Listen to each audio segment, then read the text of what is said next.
আমাদের স্বামী তো পাগল হয়ে যাবে, নয় বাড়ি ছাড়তে হবে, নয় ওদের আত্মহত্যা করতে হবে। শুভেন্দু অধিকারী এসে তুই গদিতে বসে আছিস, ওদের কুরবানিটা ওদের করতে দাও, আমরা বাঁচি।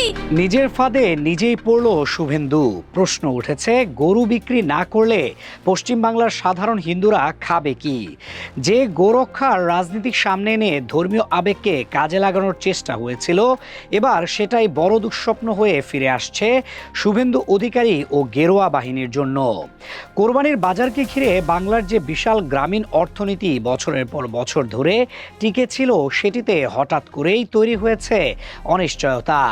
আর এর সবচেয়ে বড় ধাক্কা খাচ্ছেন সেই সাধারণ হিন্দু খামারিরাই, যাদের ভোট ব্যাংক হিসেবেই এতদিন দেখা হতো। কারণ বাস্তবতা হলো, কোরবানির ঈদকে কেন্দ্র করেই পশ্চিমবঙ্গের লাখো কৃষক ও গরু পালনকারী পরিবার বছরের সবচেয়ে বড় আয় করে থাকে। গ্রামের হাজার হাজার হিন্দু পরিবার এখন প্রকাশ্যেই বলছেন, গরু বিক্রি না হলে তাদের পরিবার না খেয়ে মরবে। বছরের পর বছর ধরে কোরবানির ঈদকে কেন্দ্র করেই হাজার হাজার হিন্দু খামারি ও কৃষক তাদের গরু, ছাগল ও মহিষ বিক্রি করে সংসার চালিয়ে আসছেন।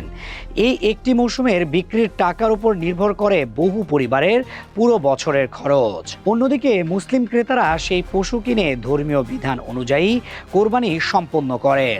দীর্ঘদিন ধরে এই সম্পর্কের মধ্যে বড় কোনো সাম্প্রদায়িক সংঘাত তৈরি হয়নি, বরং এক ধরনের অর্থনৈতিক সহাবস্থানই গড়ে উঠেছিল বাংলার গ্রামগুলোতে।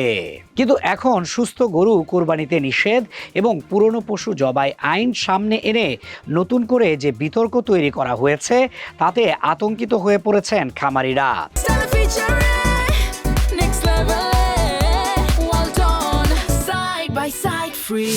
তাদের প্রশ্ন, সুস্থ গরু যদি বিক্রি করা না যায়, তাহলে এত কষ্ট করে পালন করা পশুগুলো নিয়ে তারা কোথায় যাবে?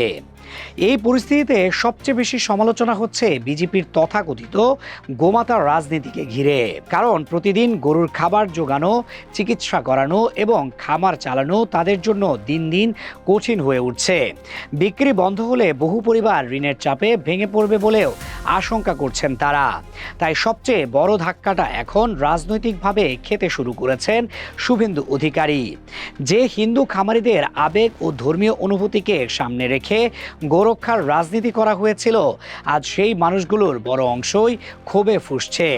কারণ তারা বুঝতে পারছে, মুসলমানদের কোরবানি বন্ধ বা সীমিত করার চেষ্টা মানে আসলে তাদের নিজেদের রুটি রুজিতেই আঘাত। অর্থনৈতিক সংকটে পড়া সাধারণ হিন্দু খামারিরাই এখন কোরবানির উপর নিষেধ সরিয়ে দেওয়ার জোর দাবি তুলছেন।